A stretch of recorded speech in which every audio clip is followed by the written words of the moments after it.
Hi guys, welcome to Urban Healing. This is our how to draw the Usui Reiki symbol lesson.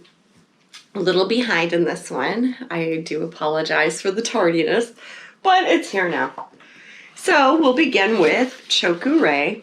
Cho Ku Rei, place the power of the universe here. These together, not Cho Ku Rei. They're on one paper. You can do them either way. When you're practicing on yourself and your clients, just do them in whichever way you feel that they need to be done. You'll begin by the top line across, that's the Reiki source, and then down, you're pulling that Reiki energy down, down, down like a spine, and then you go around and around and around, hitting that spine, basically every chakra point. That's kind of where you're going with this. Cho Ku Rei is used for protection. It's also used as miracle grow for other symbols. If you begin your sessions with Cho Ku Rei, then you might find that the other symbols have more power in their healing. So it helps with that. And also when you end your session right before Raku, if you do Cho Ku Rei, it's kind of that Cho Ku Rei sandwich that we discussed in one of the other lessons. So Cho Ku Rei is also a protector. It will protect your home if you want to do it when you're doing your smudging and your Reiki, and you draw it on different walls and kind of boost the other symbols that you're using, because you use Sei He Ki on the floor and the ceilings. It does also work to protect crystals, protect your children, protect your basically protect everything, pets, home, yourself. The protection works on, and the extra boost of energy work on all levels of existence, because the energy exists on a different level. All right, the next one will be Sei He Ki. Sei He Ki was the symbol that kind of unites gods and man, the universe and man. Whatever your divine being is, it unites you better with it. So you'll begin on this side, and you come down like a little lightning bolt, and then a scoop. And this looks like the number 5 to me. So that's the first step of the symbol of Sei He Ki. And Sei He Ki is the mental and emotional symbol. It also unites the brain and the body. Okay, so the second step, you'll make a loop, and then 3, and then 4. And you'll notice that all the symbols are drawing down.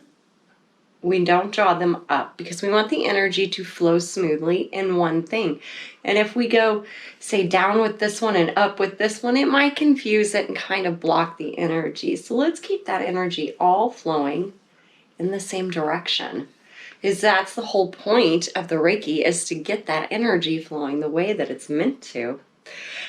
Sei He Ki helps with different healings. It helps with nervousness, fear, depression, anxiety. It can help with treatment, complementary treatment for addiction issues. It has to do with the yin and yang, so it does balance the brain. This is one of the symbols that makes it very dangerous to work on people who have schizophrenia. Schizophrenics should never receive Reiki. The next symbol we have is Honsho Seishonen. Now you'll notice there are a lot of steps to Honsho Seishonen. And you'll remember from our lessons that you do not have to draw these symbols in order to use them. You can just picture them in your mind's eye, get them in your Reiki hands. Make sure you have that energy going. Intone them 3 times. Honsho Seishonen, Honsho Seishonen, Honsho Seishonen. You can intone them in your head. You can intone them out loud. I do it a little bit in a whisper. I just feel more powerful when I feel like I'm just speaking to the universe one-on-one and being intimate with the universe. So I whisper it a little. And that's what gives me extra Reiki power, because that's how the universe draws it to me. Now, this is called the distance symbol. It can be used to heal people far away. It can be used to heal your distance, past, It can be used to heal past lives. This is one that's really used to heal familial curses, to break those patterns, to break those cycles. It can be used. I love Honsho Seishonen. It's don't focus on healing in a specific area. This is one you have to let ego go because it will do its thing. It helps with trauma. It definitely helps with trauma. Let's see. Karmic healing. We did that. Yeah. Okay. The next one is Dai Ko Myo. Dai Ko Myo, the great big shining bright light. This is a master symbol. It helps enhance the healing. The symbol is entered into the crown chakra when you've gotten to the point that you're ready to be attuned to your master symbol and to Raku. It will be attuned through your crown chakra.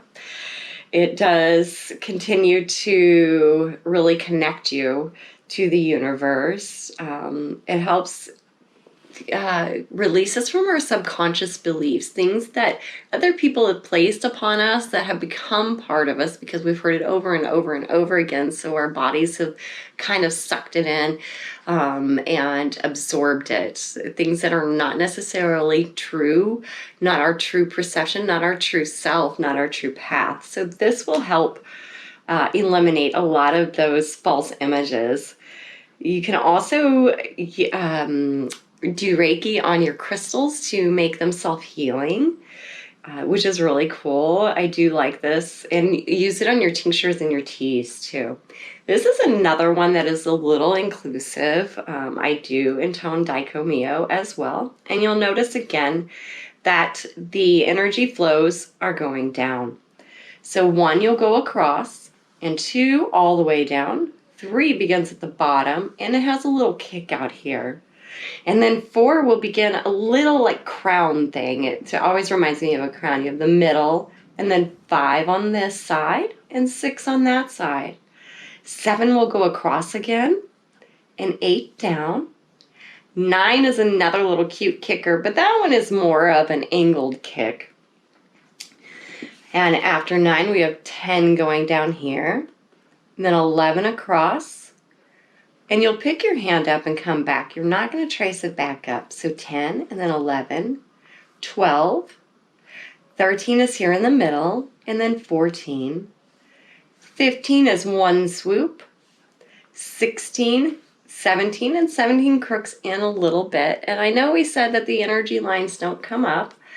And these ones do slant up a little bit, but for the most part, they're drawn down and they're in one smooth motion. And then you have 18 and 19. This one, I don't know if you've got any experience with runes. This one reminds me of like a bind rune, kind of like with Urus and Fehu. And I guess that would be like Raku's upside down. So that is how you draw a Dai Ko Myo. Raku, much easier. So much easier. Our fire serpent from Usui Reiki. I did tell you there is another fire serpent in Karuna Ki, and we'll get to that later. So this you just draw down like a big lightning. One. Super easy.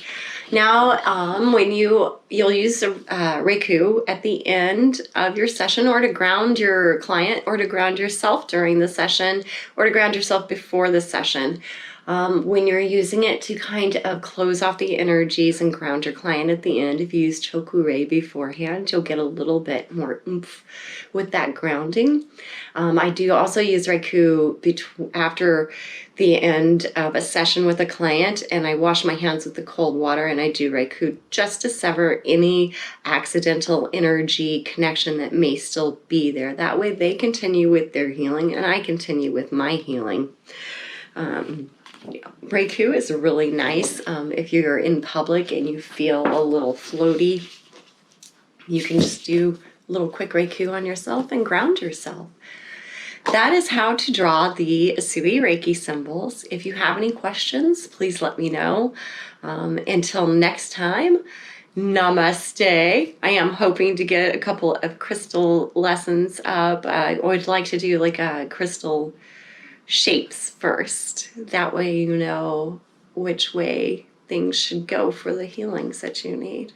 Like I said, until next time, namaste. Thank you so much.